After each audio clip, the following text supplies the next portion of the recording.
On a stormy night in San Francisco, in an upscale restaurant known as Le Jardin, a seemingly ordinary waiter named Miguel was about to experience the most extraordinary shift of his life. As he moved between tables, balancing plates and dodging impatient customers, a familiar yet unexpected guest walked in, Elon Musk. Miguel, who had worked in the service industry for 15 years, had seen all kinds of customers. But there was something different about Musk tonight. He wasn't here for a business meeting or a high-profile dinner. He seemed to be simply observing, thinking, calculating. As Miguel approached the table, his usual professional demeanor slipped just a bit. "I assume you'd like the most expensive wine on the menu," he quipped, barely disguising his exhaustion.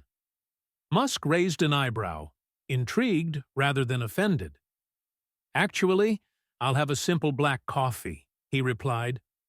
The executives seated nearby stiffened at the lack of formality, but Musk appeared amused.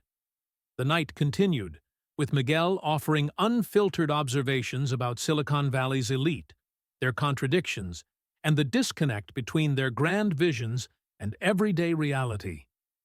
The executives at the nearby table leaned in, intrigued.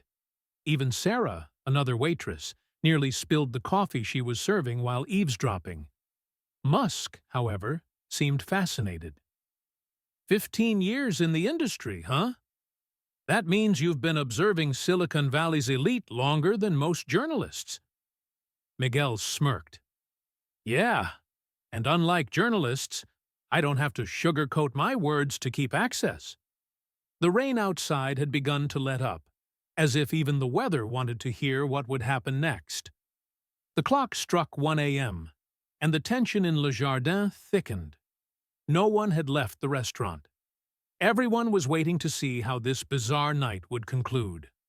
Musk scrolled through his phone and replayed a voice recording. Miguel's own words echoed through the restaurant. "People are usually fake to me. You treated me like any other customer, though not in the best way." Musk nodded. "It's fascinating how people change when they know who I am. Investors, employees, even waiters. Everyone has a mask ready." The restaurant's manager, Thomas, cleared his throat nervously. "Mr. Musk, once again, I'd like to express— Do you know how many people work directly under me at Tesla?" Musk interrupted, ignoring Thomas. "Thousands. And do you know how many dare to tell me when I'm wrong?" A beat of silence passed before Sarah, still nearby with a coffee pot, murmured, "After tonight, probably one fewer." Musk chuckled.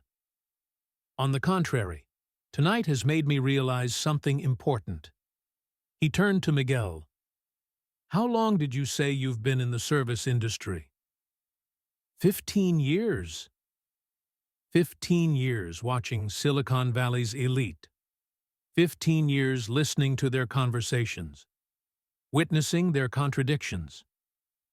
Musk looked at the executives nearby, who shifted uncomfortably in their seats. "And in all that time, you've developed a perspective that isn't afraid to point out the truth." Miguel swallowed hard. "Mr. Musk, about that?" "My communications team at Tesla is full of brilliant professionals," Musk interrupted. "PR experts, media strategists, image consultants, all highly qualified and all terribly careful not to offend. What I need is someone who isn't afraid to be honest." A profound silence fell over the restaurant. Even the rain outside seemed to pause. One of the executives ventured, "Mr. Musk, are you considering—" Musk leaned forward. "What would you say if I offered you a job?" A glass shattered in the background. Sarah had dropped it in shock. Miguel blinked. "A job?" "On my communications team," Musk confirmed, "not to polish messages or manage PR, but to provide the raw, honest perspective you demonstrated tonight." Thomas staggered slightly, needing to steady himself on a nearby chair. But he insulted you," He mocked you all night." "Exactly," Musk replied. "And in the process, he offered more insight into Tesla and public perception than 6 months of focus groups." Miguel looked around, expecting someone to reveal this was an elaborate joke. "I don't know anything about corporate communications." "That's precisely the point," Musk said. "I don't need another communications expert. I need someone who understands the gap between Silicon Valley and the real world. Someone who has lived that gap for 15 years. The executives frantically took notes. This was exactly the kind of unconventional move Musk was known for. "The salary," Musk continued, "would be significantly higher than a waiter's, enough to cover your mother's treatment and your sister's education." Tears welled up in Miguel's eyes. I don't know what to say." "Say what you really think," Musk encouraged. Miguel took a deep breath. "Honestly, I think you're crazy." Laughter erupted in the restaurant, breaking the tension that had been building for hours. "Probably," Musk admitted, "but that madness has gotten us pretty far." "So, what do you say?" Miguel hesitated. "What if I mess everything up? I'm not exactly known for my tact." "Oh, you'll definitely mess things up sometimes," Musk replied with a grin. "But I'd rather have someone fail honestly than succeed dishonestly." Sarah, now in tears, let out a sob. This is like a Hallmark movie, but with billionaires and sarcastic waiters. Musk extended his hand. "Do we have a deal?"